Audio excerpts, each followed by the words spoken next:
We hope you find Third Unitarian Church to be a place that enriches your spirit and motivates you to take action to bless the world. We welcome all people in this church, and we welcome your whole person.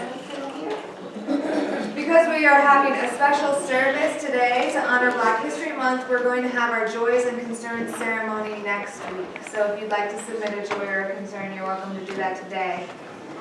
The Caring Committee is also passing out a survey today. I see many of you with it in your hands, asking you to help with caring for the members of our church. They would love to receive the survey back today, so if you can fill it out and hand it back to either Dorothy Wills or Kathy Jeans, they would appreciate that.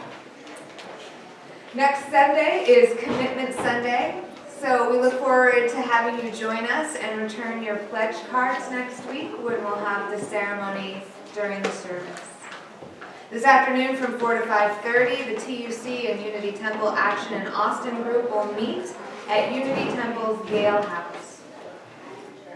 We also need your board surveys back by tomorrow, Monday, February 16th, because we're going to be discussing them at the board meeting on Tuesday, February 17th. So if you want to share your input about who's going to be on the search committee for the next settled minister, get those board surveys back in. You can give them to the office today. We'll collect them and go over them Tuesday evening. If you forgot to bring yours with you, we have additional copies. And you can get one and fill it out, and we'll take it. Immediately following our service today, please join us for the Austin Scholarship Fundraising Luncheon in honor of Black History Month, located downstairs in the Robeson booth. As always, further information about these events are printed in your order of service, and they're also printed in This Week at 2UC, which is both emailed to you, and hard copies are always located downstairs on the table. Next Sunday's forum is a special program called Inspirations and Reflections, Readers and Listeners. You can bring your favorite poem or short text to share with others. Frank Olter will start us off with a few of his favorites, and if you only want to listen to other people's favorites, that's also fine.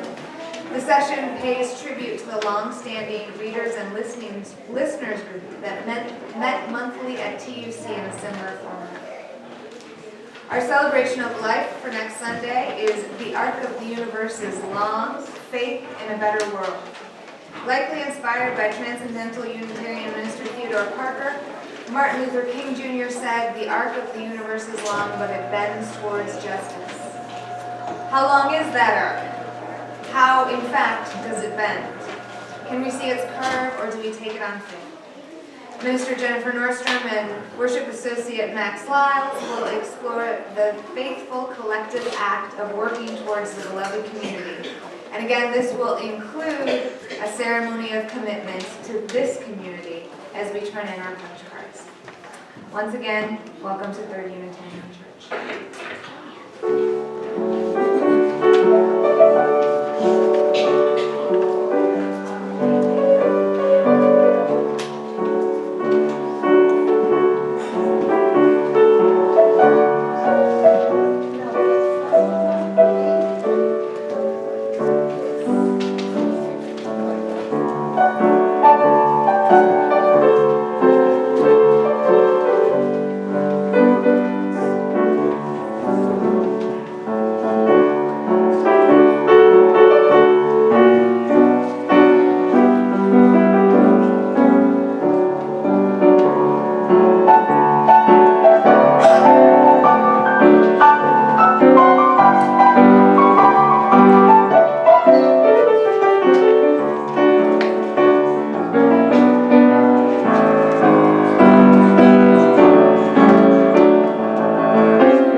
We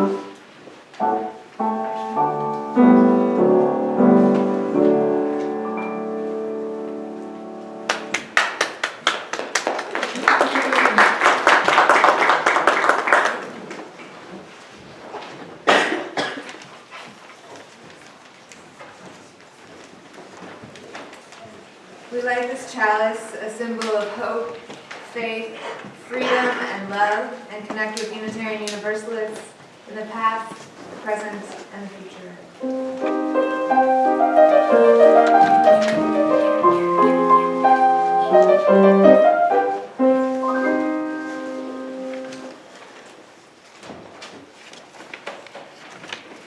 Good morning again. I have to say good morning, and let's see everyone here. I'm going to speak to you about why and how I came to Third Unitarian Church, and the importance of us to financially support TUC. Okay? This is not necessarily comfortable, but we will do what we can do. Okay? Let me just tell you that many years ago, after I was married, recently married, my spouse decided that he did not want to go to any church at all. Okay? And I decided that that was absolutely unacceptable. So here we are, pretty newly married, and already we have a sort of disagreement. So he came up with Unitarian.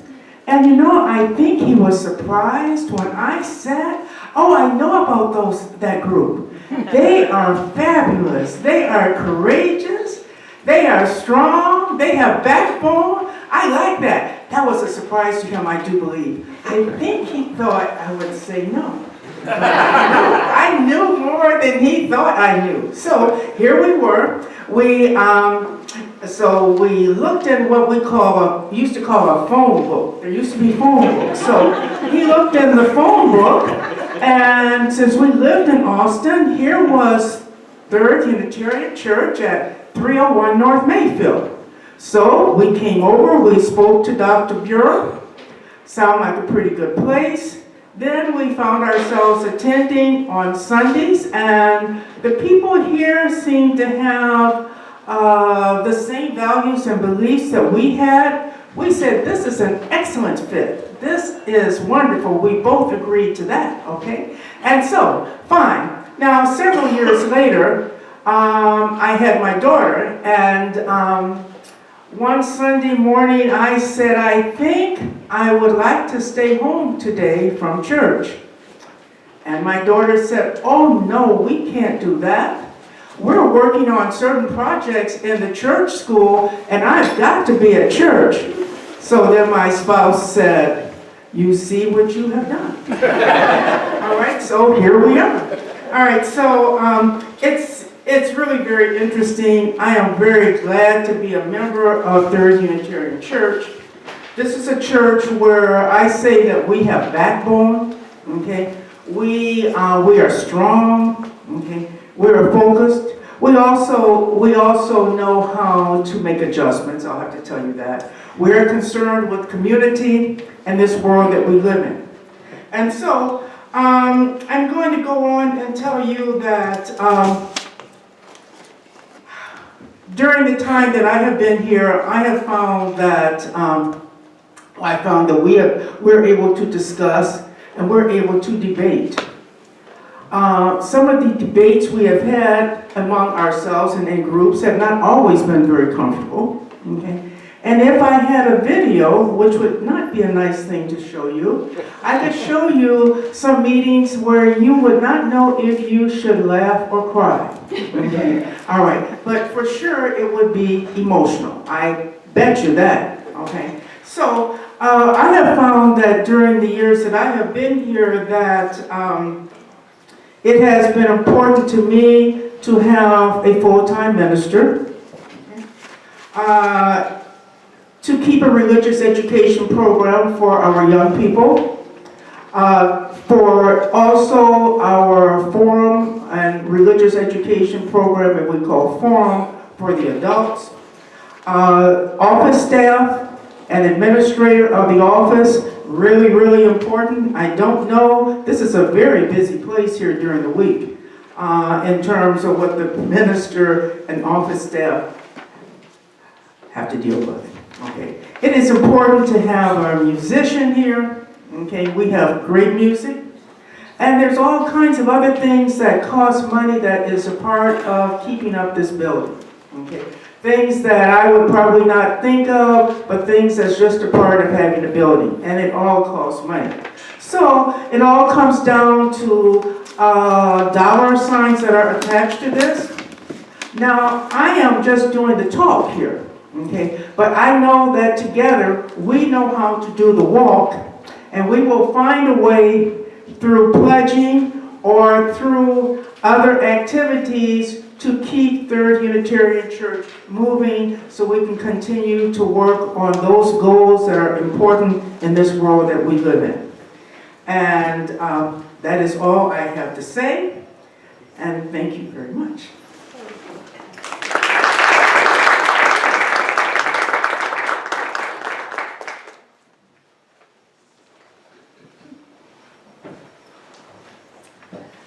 We give not so that we can keep the lights on, but rather because having the lights on means that we can be together. We give not so that we can have the heat on, which it will come on, but rather because we recognize that not all of us have heat. We give not to pay the minister or staff, but because having a minister and staff to challenge and encourage us transforms our lives. We give not because we're obligated to, but because through our giving, this community continues to offer us meaning and support. We give, in short, not because it makes the church possible. We give because the church helps to make all of us together possible. This morning's offering will be gratefully received. May it be joyfully given. Will the ushers please come forward?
most fantastic actresses in America. And she happens to be a friend of mine. If you've not seen the movie Selma, this presentation will help you to understand some of the events months and years before the march. If you have seen the movie Selma, we encourage you. Have not seen it, we encourage you to do so and take your children, grandchildren, or whatever children you might have contact with you.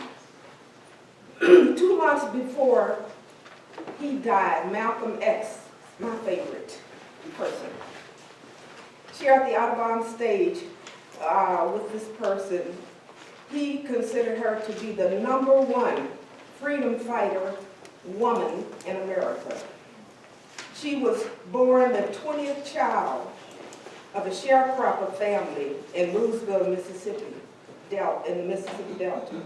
She never stopped singing, marching, speaking, even through the civil rights struggle. She was strong and powerful. Please welcome Fannie Lou Hamer.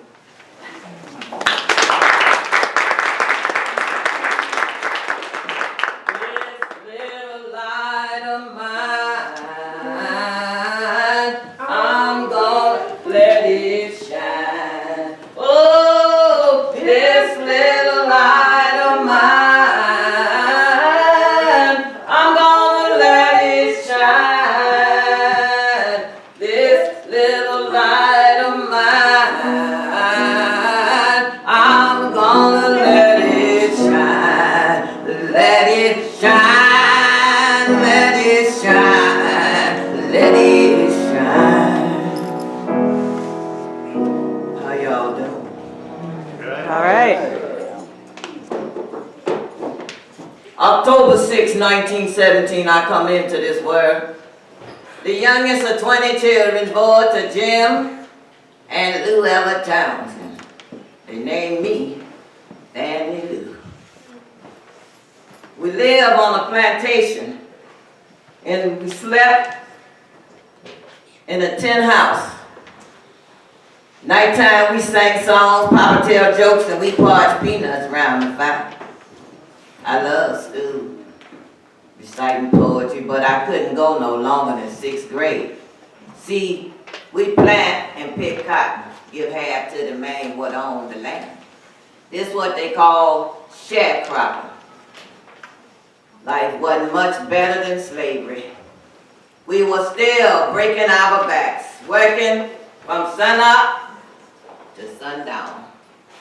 Sharecropping credit and no right to vote is how white folks kept poor black folks down. Trying to raise up could cost your life. One year Papa done good, so he rent some land and buy 3 meals, Ella, Bird, and Henry. A white man put Paris Green in the food trough, kill every animal we had. That poison knocked us right back down flat. We ain't never get back up again. All my young life I worked the farm, but I ain't never had enough to eat. I asked my mama, how come white folk have everything and they don't even work? My mama say, hate to make you weak.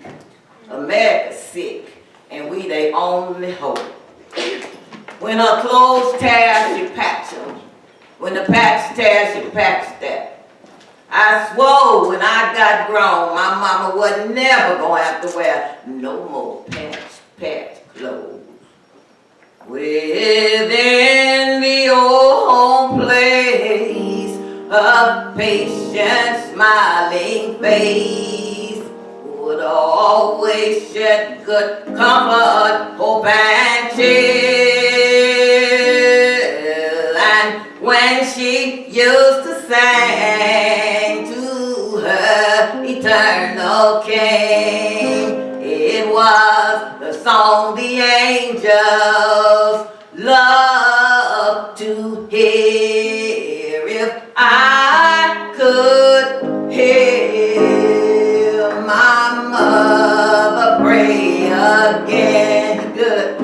If I could only hear her tender voice, and then how happy I would be.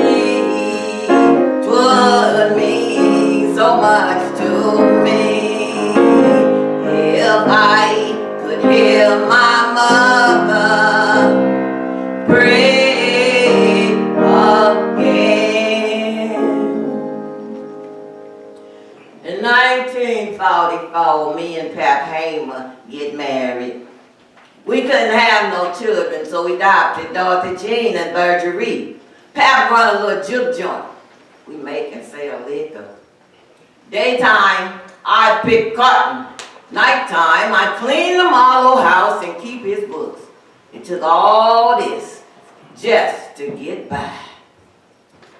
One day, their little daughter say, "You ain't got to clean this bathroom too good, it's just for old honey." We had to use an outhouse, but they dog had his own indoor plumbing. I asked God to just give me a chance to do something about what's going on in Mississippi. All my life I longed for change. It was slow coming. I ain't never give up hope. I wish I knew how it would feel to be free. And I wish I could break all these chains holding me. And I wish I could say all the things that I could say. Say I'm loud, say I'm clear, for the whole world to hear. And I wish I could share all the love that's in my heart. Remove all the bonds that keep us apart. And I wish you could know what it means to be me. Then you'll see and agree that every man should be free. And I wish I could live like I'm longing to live. And I wish I could give all I'm longing to give. And I wish I could do all the things that I could do.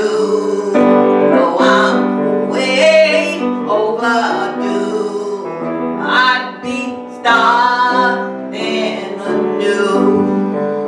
And I wish I could be like a bird in the sky.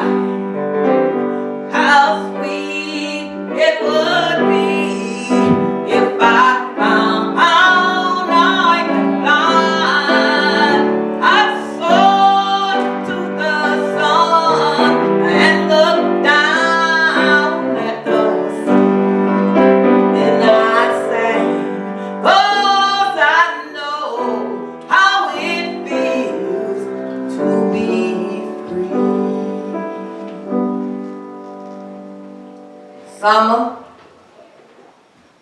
1955. 14-year-old Emmett Till come to visit his Uncle Mo in Money, Mississippi, about 25 miles from us in Louisville. He bought candy and bubble gum and say, "Bye baby," to the white woman in the store. So say J.W. Myler and Roy Bryant come and took little Emmett away. His body was found in the Tallahassee River. A 75-pound cotton gin fan tied around his neck with barbed wire. He done been beat vicious and shot through the head. His mama, Miss Mamie Till, have an open casket so the world could see what they done to her baby. 10 years earlier, while serving his country in Italy, Louis Till had been tried and convicted of rape and murder.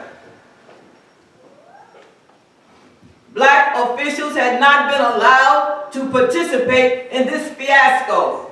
They and many others believed him to be innocent, that he was being railroaded, used as a deterrent to stop other black soldiers from fraternizing with white women.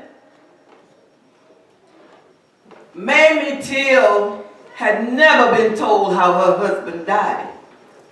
But during the trial, when little Emmett was killed, Senator James Eastland, Democrat, Mississippi, brought all of this information out to say that little Emmett was just like his daddy, and he deserved what he got.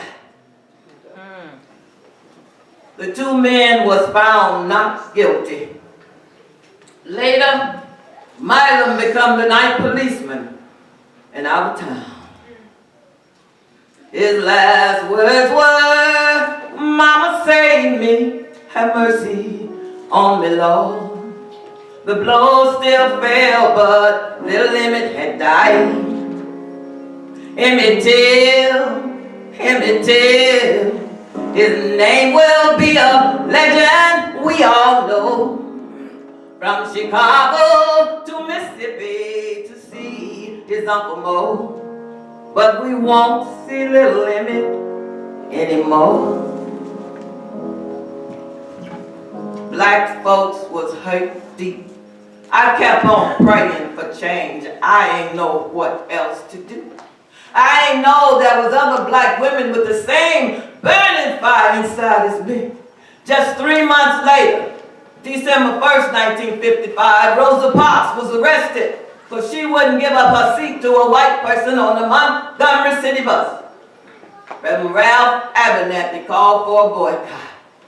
They tell me not one of 25,000 African Americans rode them buses. They held fast for 382 days. When the Supreme Court banned segregation in public transportation, the boycott ended. But a light done been lit. Black folks started to protest all over the South. I was still picking in cotton in Louisville. Ain't know much about what was going on.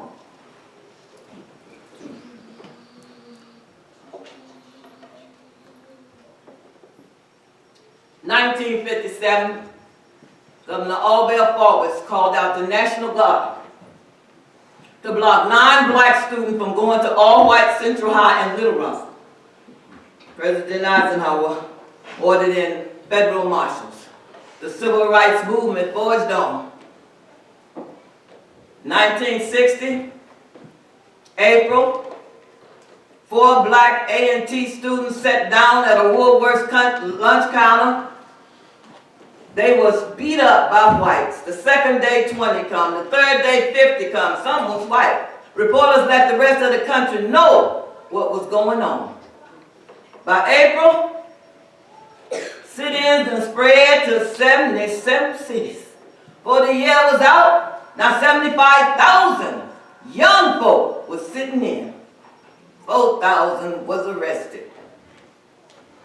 1961, 7 black and 6 white got on a Greyhound bus in Washington, D.C. headed for the Deep South to challenge segregation and interstate travel. They was beat.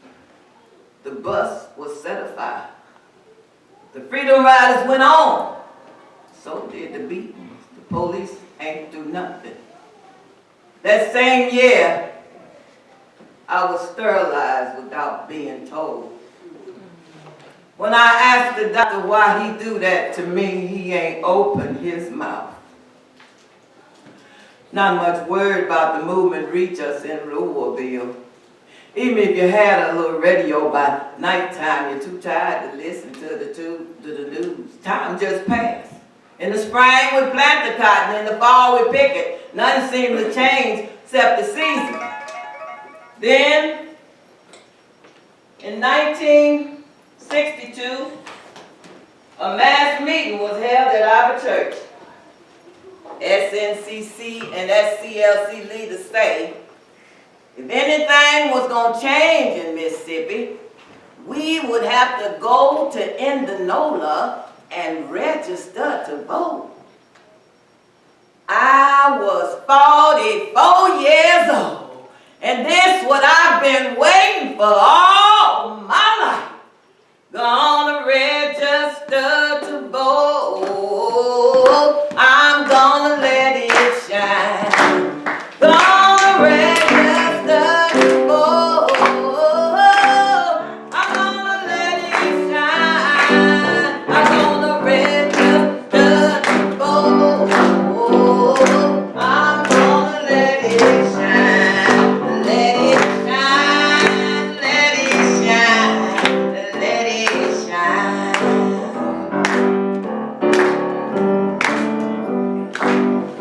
Nola, white folks was outside in cowboy boots and hats with guns and bad dogs.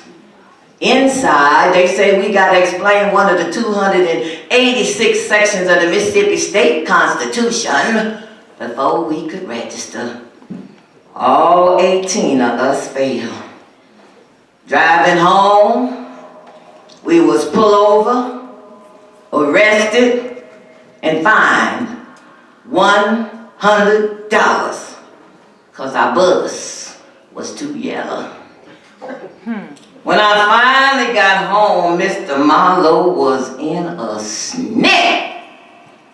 You go, take it back or leave. We're not ready for this in Mississippi.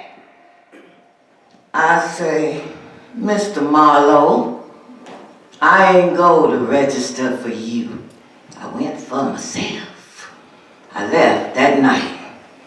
16 shots was fired into the home of friends what took me in. Meanwhile, things was heating up at the University of Mississippi, the pride of the state. Ross Barnett vowed, no Negro will ever be admitted into Ole Miss while I am your governor. President Kennedy ordered in 34,000 federal marshals.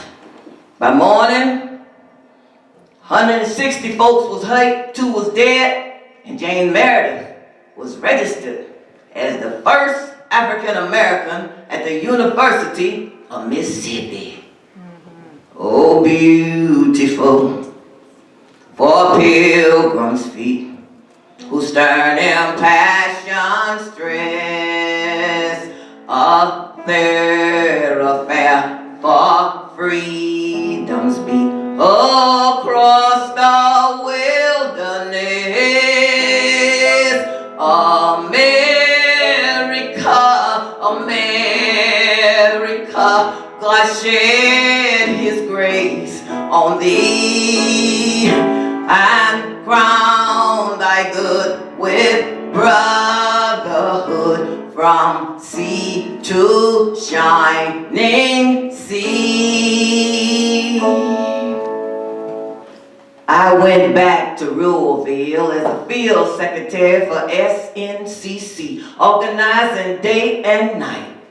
Pap done been fired from his job after 30 years and arrested by the $9,000 water bill when we ain't even had running water.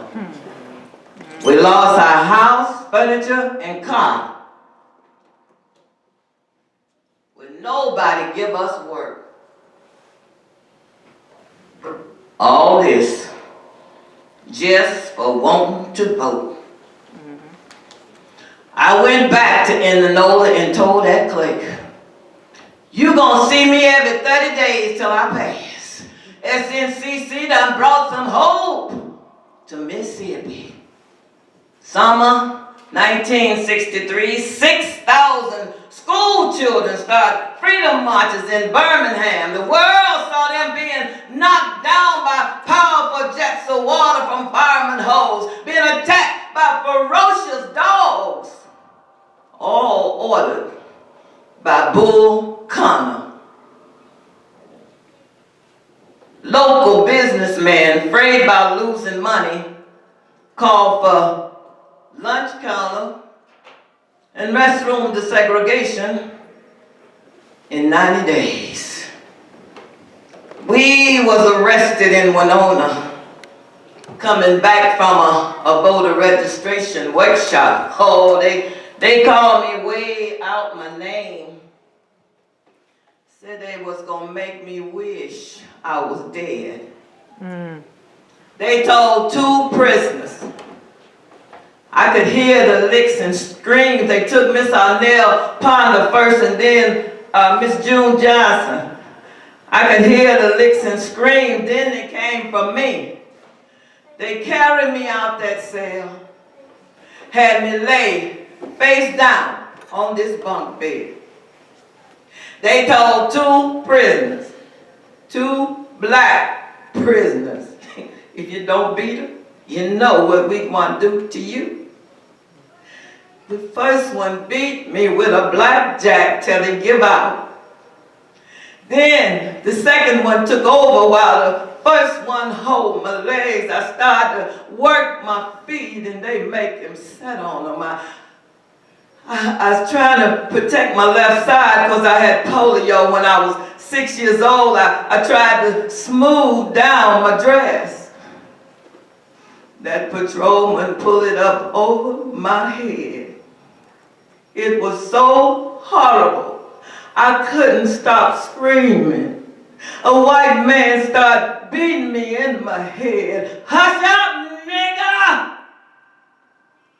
They beat me so long, my skin turned black and hard like cowhide. Soon one morning, death come creeping in my room. Whoa, soon one morning, death come creeping in my room. Soon one morning, death come creeping in my room. Oh my Lord, oh my Lord, what shall I do? What shall I do? I'm so glad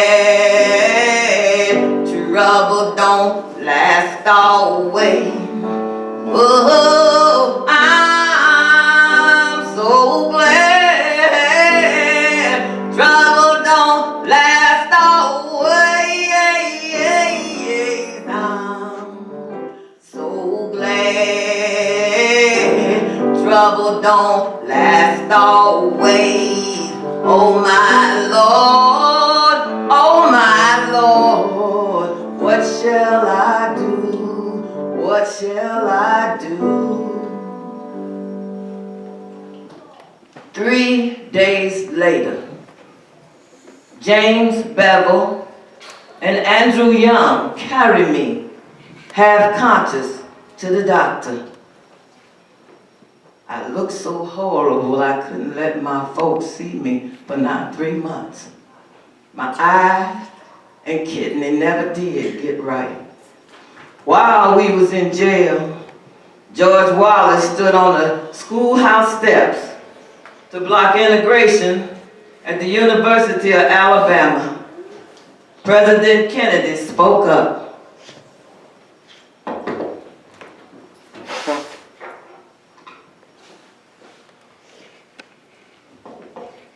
If an American, because of the color of his skin, cannot eat in a restaurant open to the public, cannot send his children to the best public schools available, cannot live the full and free life we all desire, then who among us would be willing to stand in his place? A great change is at hand.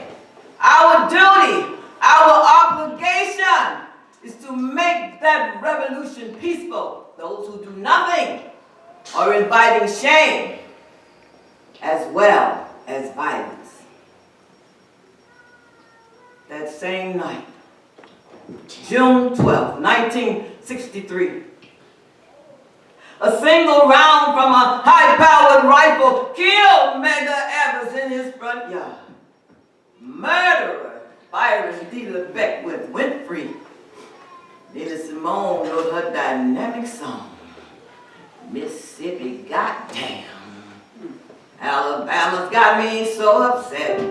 Tennessee made me lose my rest. And everybody knows about Mississippi Goddamn. Alabama's got me so upset. Tennessee made me lose my rest. And everybody knows about Mississippi Goddamn.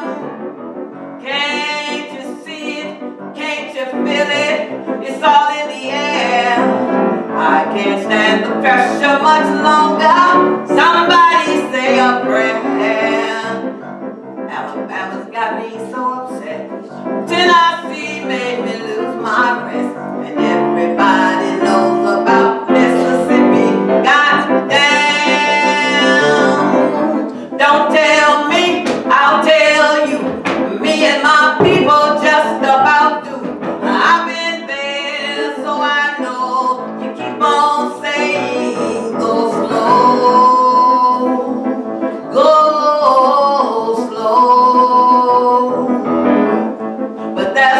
the trouble. Too slow desegregation. Too slow unification. Too slow mass participation.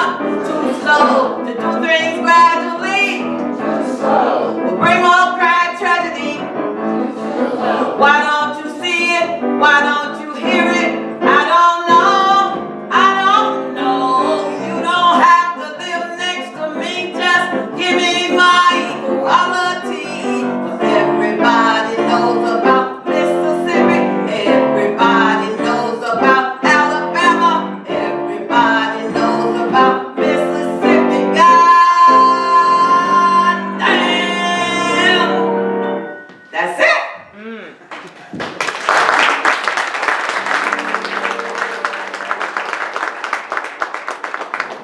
All this caused President Kennedy to introduce his new civil rights bill.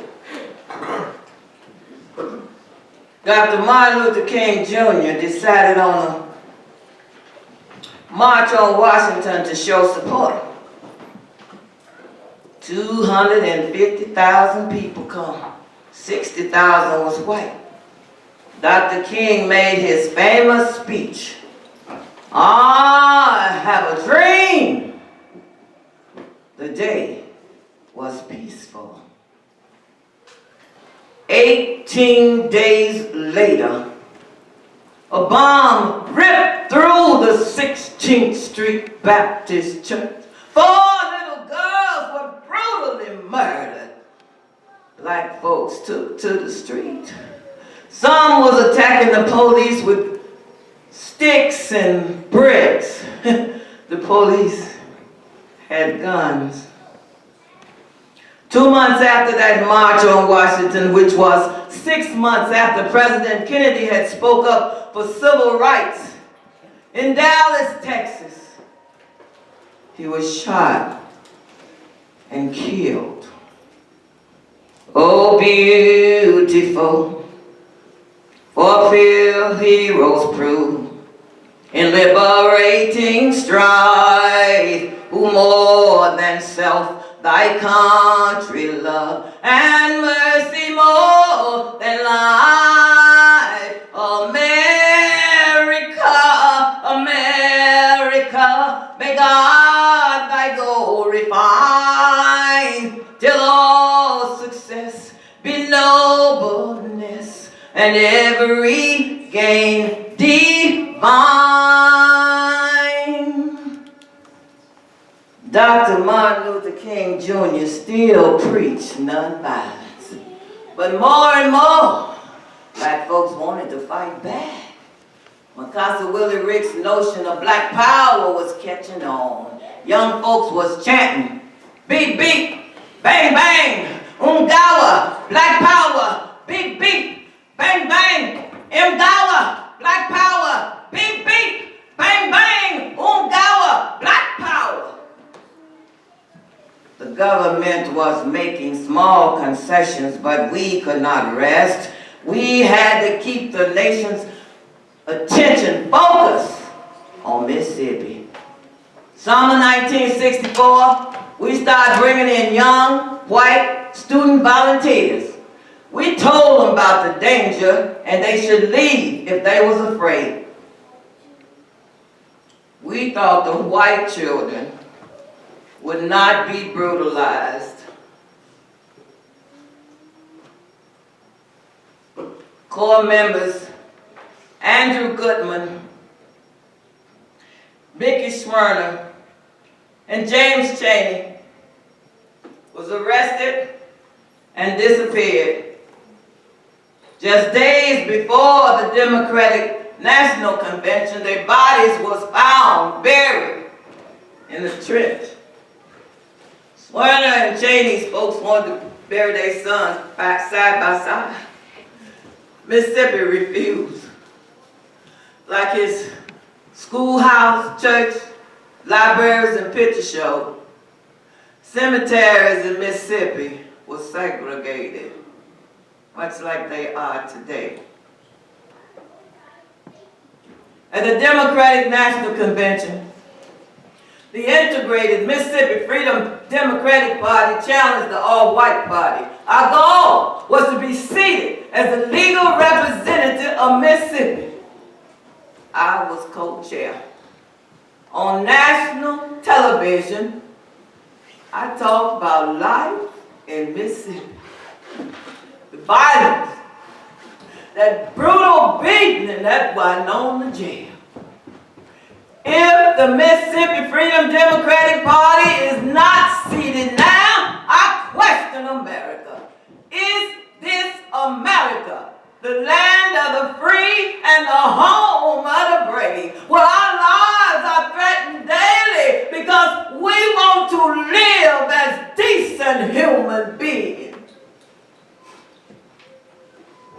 President Lyndon Baines Johnson had the networks to cut me off. But the people had heard enough. From all over, telegrams of support come. Johnson's compromise was to offer us 2 seats. We refused.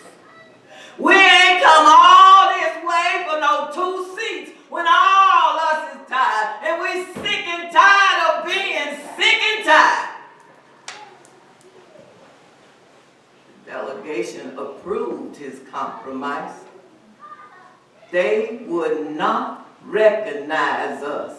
I cried, not for myself, but for America. America,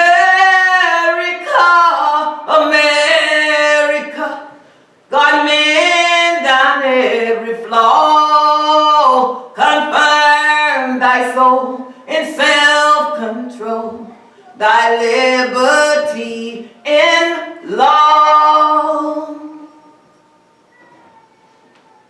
SNCC radicals such as Stokely Carmichael saw this as proof. The whole system was corrupt. More and more, they challenged the leadership of Dr. Martin Luther King Jr.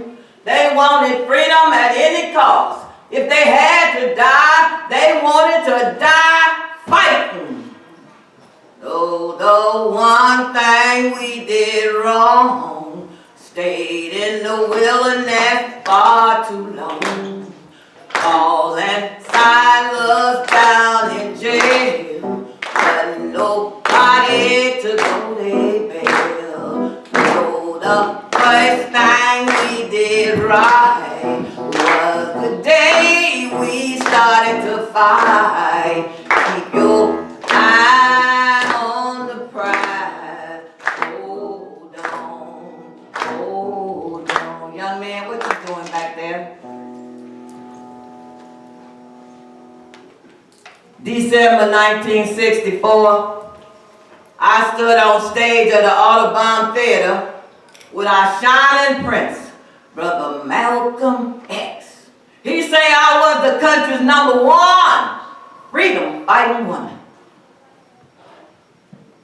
2 months later, on that same stage, before his wife and children, he was gunned down by brothers. And we sing a little bit for Brother Malcolm. Just a closer walk with thee, just a closer walk with thee, just a closer walk with, y'all can't sing. Just a closer walk with thee. Through this world of tall and snares, a closer walk with thee, just a closer walk with thee. If I falter, Lord, who cares? Just a closer walk with thee. Who will all my sorrows share? None but thee, dear Lord. None but just a closer walk with thee. Just a closer walk with thee. Just a closer walk with thee. Just a closer walk with thee. Grant in my Lord, if you please.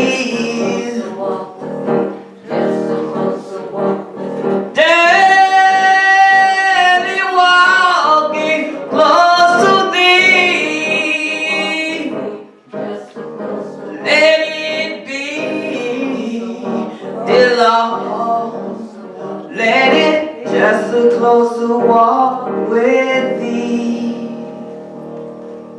About a month or so later, SCLC decided on a 54-mile march from Selma to Montgomery to focus national attention on the violence of this country. On the Edmund Pettus Bridge, Hosea Williams, John Lewis, and 600 marchers was brutalized by state troopers on horseback. Oh, they tell me they rode them horses all up in the church house. They called it Bloody Sunday.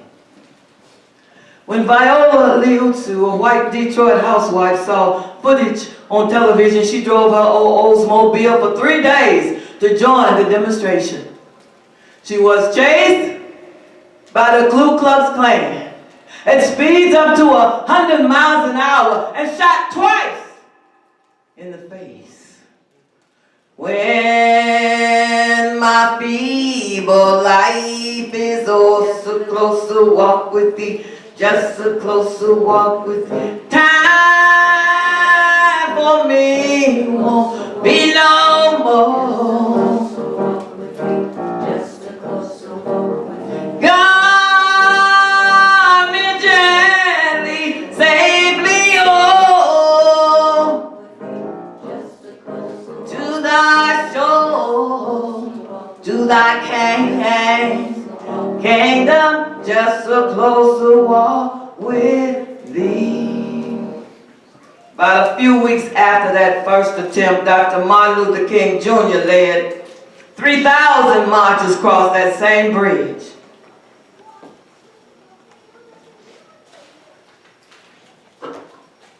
When they got to Montgomery 5 days later, there was 25,000 marchers from all over, all walks of life.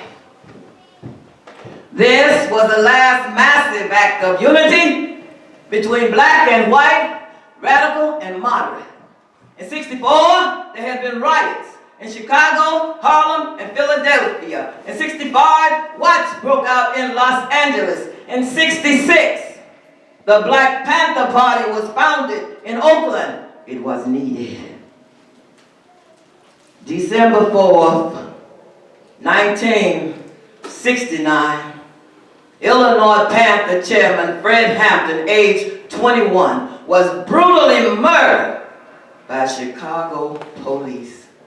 Even Dr. Martin Luther King Jr. could not escape the violence that was shaking America.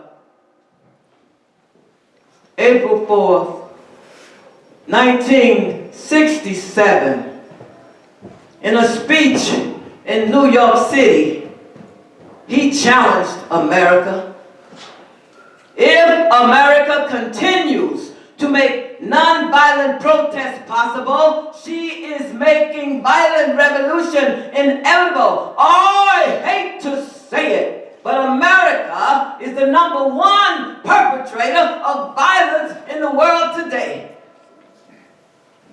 1 year to the date. You hear me? 1 year to the day. April 4th, 1968, in Memphis, Tennessee, he was shot and killed. The whole country erupted, and Nina Simone sang. Once upon this planet Earth lived a man of humble birth, preaching love and freedom for his fellow man. He was dreaming of the day peace would come to earth to stay, and he spread the message all across the land. Turn the other cheek, he'd plead, love thy neighbor was his creed. humiliation, death, he did not dread. With his Bible at his side, from his foes he did not hide. And it's hard to think that this great man is dead. He was for equality for all people, you and me. Full of love and goodwill, hate was not his way. He was not a violent man. Tell me if you can, why was he shot down the other day? Will the murders never cease? Are they men or are they beasts? What do they ever hope to gain? Will my country fall, stand or fall? Is it too late for us all? And did Martin Luther King just die in vain? 'Cause he'd sing the mountain top and he knew he could not stop. Always living with the threat of death ahead. Folks, you better stop and think, for we're headed for the brink. What can happen now that the King of Love is dead?